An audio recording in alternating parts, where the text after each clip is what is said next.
Movie के start होते ही हमें कुछ साल पहले का टाइम दिखाया जाता है जहाँ पर कुछ वर्कर्स एक माइन में काम कर रहे होते हैं। उन पर नजर रखने के लिए एक डॉक्टर भी वहाँ पर होता है, जिसे एक आदमी बताता है कि काम के दौरान वर्कर्स को यहाँ पर कुछ रेडिएशंस यानी शुआएं महसूस हुई और उन्हें लगा कि शायद यहाँ पर यूरेनियम है और वो बहुत खुश हो गए। उन्होंने बड़ी बड़ी मशीनरीज यहाँ पर मंगवा ली और काम शुरू कर दिया कि देखते ही देखते काम के दौरान वो जमीन अंदर घुसने लगती है, यानी एक गार में जाने लगती है। तो डॉक्टर अपनी टीम को लेकर उस केव के अंदर जाते हैं, यानी जमीन के नीचे। तो वहाँ पर उन्हें एक बहुत बड़े जानवर का स्केलेटन मिलता है, यानी ढांचा। जब डॉक्टर उस पर गौर करते हैं तो उन्हें पता चलता है कि ये कोई स्केलेटन नहीं है, बल्कि वाकई में एक बहुत बड़ा जानवर है जो यहाँ पर सो रहा था और रोशनी पड़ने पर ये जिंदा हो गया था। और फिर हमें ये दिखाया गया कि वो जानवर केव से निकलकर समंदर की तरफ चला गया था। दूसरी तरफ जापान में हमें एक साइंटिस्ट दिखाया जाता है जो कि फोन पर किसी से बात कर रहा था कि जिस जगह से वो जानवर निकला था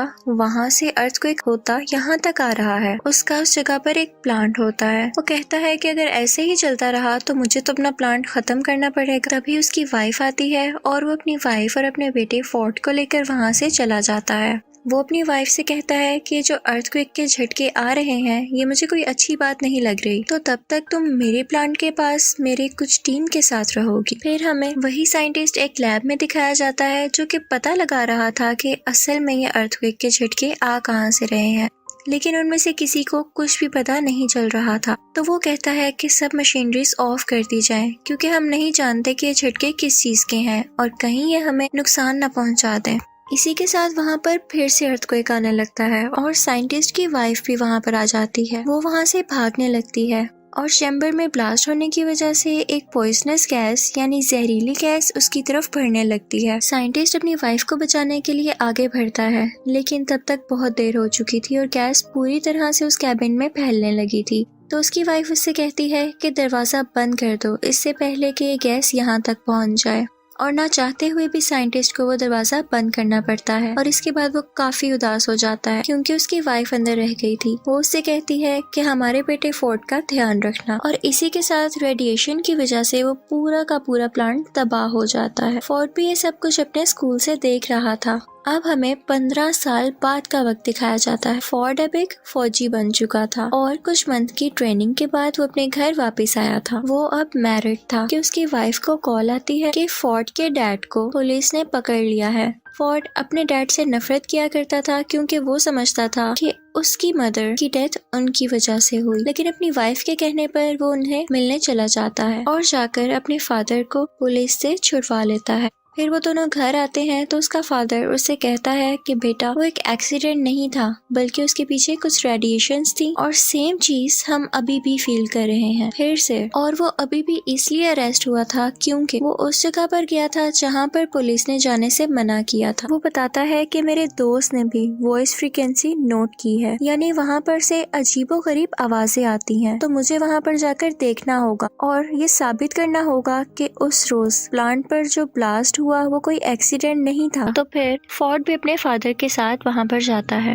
अब वो लोग नोट करते हैं कि वहाँ पर कोई जहरीली गैस या रेडिएशन नहीं थी। वहाँ पर पुलिस फिर से आ जाती है और उन दोनों को पकड़कर अपने साथ ले जाती है और वहाँ पर वही डॉक्टर जो मूवी के स्टार्टिंग सीन में दिखाया गया था वो भी होता है। वो सब साइंटिस्ट से पूछते हैं कि आखिर तुम बार बार उस जगह पर क्यों जाते हो, तो वो सब कुछ बताने लगता है जो वो करना चाहता था। डॉक्टर ये सुनकर बहुत हैरान होता है क्योंकि इतनी सारी इन्फॉर्मेशन तो उसे भी नहीं पता थी।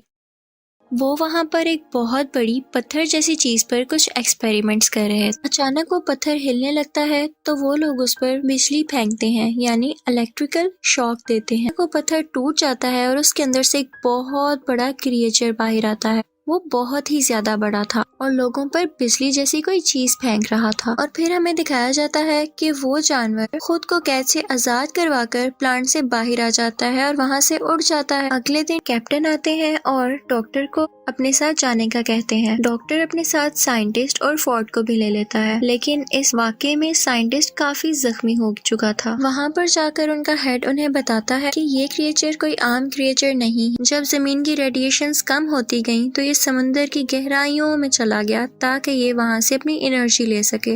वो बताते हैं कि हमारी कंपनी को भी उसे ढूंढने के लिए बनाया गया था। वो आज तक नहीं मरा और उसका नाम गॉडजिला था और ये वही जानवर था जिसे लोग अर्थक्वेक समझ रहे थे, और वो चलता चलता यहाँ जापान के एक प्लांट में आ गया, क्योंकि उसे कोई ऐसी जगह चाहिए थी जहाँ से वो बहुत सारी एनर्जी एक साथ ले पाता। इसी के साथ हमें दिखाते हैं कि साइंटिस्ट की वहाँ पर डेथ हो जाती है और वो सब लोग काफी परेशान हो जाते हैं कि आज तो ये मरे हैं, कल को कोई और भी मर सकता है। अचानक वहाँ पर हेड को कॉल आती है कि एक समंदर से अजीबोगरीब रेडिएशंस आ रही हैं और उन्हें पता चलता है कि वो क्रिएचर वहीं पर मौजूद है और वो वहाँ पर न्यूक्लियर बॉम्ब खा रहा था क्योंकि उसे एनर्जी चाहिए थी। लेकिन इसके साथ साथ उन्हें वहाँ पर किसी और चीज के भी सिग्नल्स मिल रहे थे। वहाँ पर कुछ लोग भेजे गए थे जो देखते हैं कि समंदर से एक बहुत बड़ा जानवर बाहर आ रहा है। वो दरअसल वही खतरनाक क्रिएचर था जो कि अब शहर में आ चुका और सब लोग उससे बहुत ज्यादा डर रहे थे। और उसी के साथ हमें गॉडजिला दिखाया जाता है जो कि गुस्से से चिल्ला रहा था। अगले दिन टीवी पर न्यूज आती है कि वो क्रिएचर गॉडजिला से बचकर भाग गया। अब वो खतरनाक क्रिएचर समंदर में जाकर और भी जानवरों को अपने साथ मिला रहा। डॉक्टर की टीम मेंबर कहती है कि बहुत टाइम पहले हमें 2 अंडे मिले थे। एक अंडे में से एक जानवर निकलकर जापान के उसी प्लांट पर चला गया था और हम नहीं जानते कि दूसरे अंडे का क्या हुआ। उसे एक जगह पर सेफली रखवा दिया गया था। जब कुछ लोगों को वहाँ पर देखने के लिए भेजा जाता है तो वो लोग देखते हैं कि अंडे में से वो जानवर निकलकर कहीं जा चुका है। पता चलता है कि ये दूसरा अंडा उसी खतरनाक क्रिएचर का था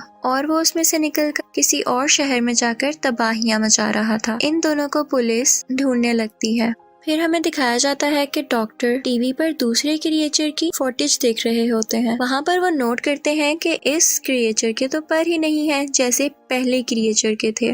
रिसर्च करने पर उन्हें पता चलता है कि ये फीमेल है और पहला क्रिएचर मेल था। अब क्योंकि फोर्ड भी एक फौजी था तो उसे आर्मी के साथ हर जगह भेज दिया जाता है कि वो उन क्रिएचर्स को रोक सके। दूसरी तरफ हमें कैप्टन बताता है कि वो क्रिएचर्स बहुत तबाही कर रहे हैं, तो हेड उनसे कहता है कि हमें इन्हें एक बहुत ही खतरनाक बॉम्ब से उड़ाना पड़ेगा। तो कैप्टन कहता है कि इससे तो उन्हें फायदा होगा क्योंकि उन्हें न्यूक्लियर एनर्जी चाहिए और इससे वो और ज्यादा स्ट्रॉन्ग होंगे। तो हेड कहता है कि हम इसके सिवा कर भी क्या सकते हैं, रिस्क तो लेना होगा।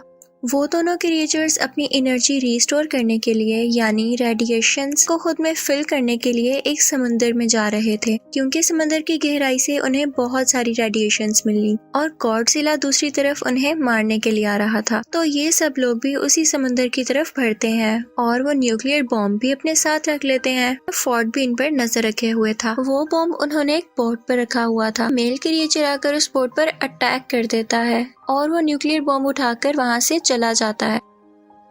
अब वो दोनों क्रिएचर्स उस बॉम्ब को लेकर वहां से दूर चले गए थे क्योंकि उन्हें वो चीज मिल गई थी जिससे उन्हें बहुत सारी एनर्जी मिलने वाली थी। आर्मी का और हेड का ये प्लान अब पूरी तरह जाया हो चुका था। वो लोग सोचते हैं कि हमसे तो कुछ भी नहीं हो पाएगा तो शायद गॉडजिला हम सबकी जान बचा ले। फिर हमें दिखाया जाता है कि वो क्रिएचर्स शहर में बहुत तबाही मचा रहे थे, लेकिन लकीली गॉडजिला भी वहां पर आ जाता है और आर्मी भी वहीं पर थी। फिर हमें दिखाया जाता है कि गॉडजिला इस क्रिएचर के सामने आ जाता है और ये लोग लड़ने लगते हैं। ये बहुत ही बड़े थे और लड़ते लड़ते बहुत चीजें डिस्ट्रॉय कर रहे थे, तो सब लोग पीछे हट जाते हैं।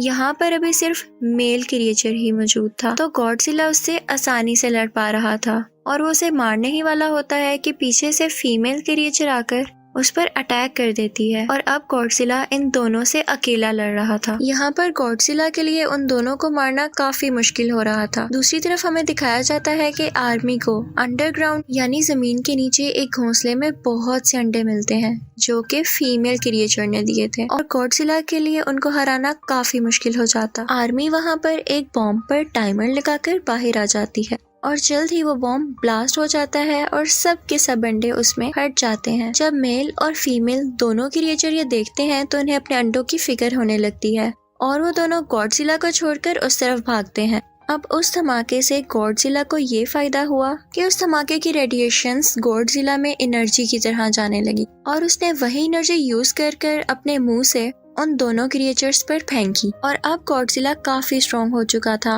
और वो दोनों क्रिएचर्स से पूरी ताकत से लड़ रहा था। और यहाँ पर गॉडजिला मेल क्रिएचर को मार देता है। तो ये देखते हुए फीमेल क्रिएचर को काफी गुस्सा आता है और उसे इस बात का भी गुस्सा था कि आर्मी ने उसके अंडों को मार दिया। तो वो फोर्ट की तरफ बढ़ती है, लेकिन गॉडजिला उसे पीछे से आकर पकड़ता है और उसका मुंह खोलकर अपने मुंह से सारी की सारी रेडिएशंस उसके अंदर डाल देता है, जिसकी वजह से उसे बहुत पेन होने लगती है और वो मर जाती है। फोर्ट भी यहाँ पर काफी जख्मी हो चुका था, लेकिन आर्मी उसे ठीक करने के लिए वहाँ से ले जाती। अगले दिन हमें गॉडजिला दिखाया जाता है।